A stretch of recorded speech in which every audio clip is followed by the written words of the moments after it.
Hi everyone, my name's Rick Bell. I'm a professor of history at the University of Maryland on the other side of the country from most of you. This is my office here in College Park, Maryland. But through the magic of Zoom, I will be coming to you wherever you live, into your computer screens on, I think, September the 28th in the morning to talk to all of you about the tragedy of Tom Paine. If you've heard of Tom Paine, it's probably because he was the author of Common Sense, a pamphlet that he published in Philadelphia in January of 1776, making the case to the American people that the best solution to years and years of British oppression, tyranny, and lots of American grievances was to declare independence, to seek separate nationhood apart from the British Empire. That was the argument of Common Sense, and its effect on its readers, scholars agree, was dramatic. It was the lighter fuel of revolution. It was what pushed a bunch of aggrieved Americans to seek independence as the solution to their grievances. It, of course, led directly to the Declaration of Independence from the Second Continental Congress in July of 1776. So I'm going to give a lecture about this extraordinary and impactful individual, Thomas Paine. Born in England, becomes very disheartened and disillusioned with England, moves to America before the Revolution, writes Common Sense so that Americans will share in his disillusion with Great Britain, and then goes on quickly to become the most celebrated patriot of the American Revolution. And yet, if we fast forward to the end of his life, he died in, I think, 1809. When he dies in New York City, 25 years later, only 6 people come to his funeral.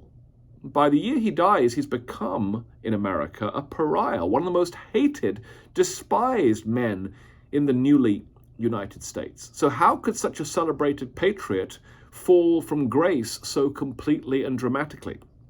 It's a burning question, it's a tragic question, and it has everything to do with what he did after Common Sense, which is first to try to spread that anti-monarchical democratic credo to the people of Britain, which did not go well in Britain, and then to speak up on behalf of his democratic and religious beliefs in the context of the French Revolution. That actually alienated a lot of American readers who'd previously celebrated him. They regarded him as perhaps too militant, too radical for the years after the American Revolution. So he dies this ostracized pariah. It's a really tragic story, actually. And if you've only heard the first, part of that story, the bit about Common Sense, then I strongly urge you to come out to hear the full life story, the rock and roll life of Thomas Paine, author of Common Sense. See you in September. Thanks very much.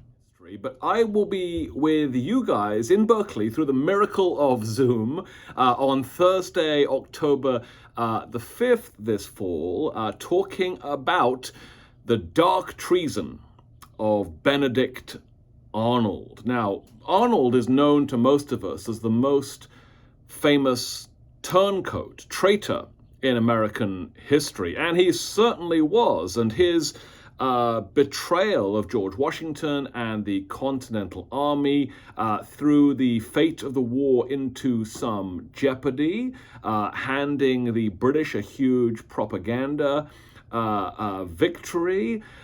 But that's really only half the story, the half some of you might already have heard. The half you don't know is who Benedict Arnold actually was before he turned traitor.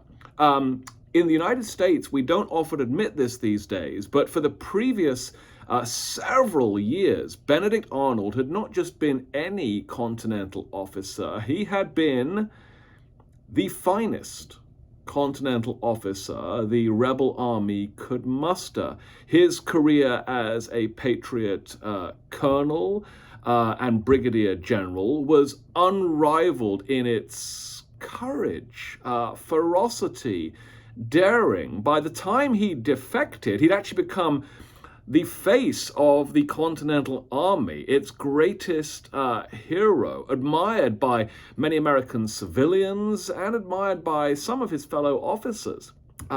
So his extraordinary treachery towards the end of the war was the biggest setback, I think, the Continental Army faced in almost its entire campaign for independence. So if you'd like to learn the full story about the dark treason of Benedict Arnold from an instructor who happens to have a British accent, but who's also, let me assure you, a US citizen, do come out for this exciting talk on October the 5th. I think it will give you a whole new perspective on the man who we shorthand as a traitor these days, but whose life, it turns out to be a whole lot richer and more interesting.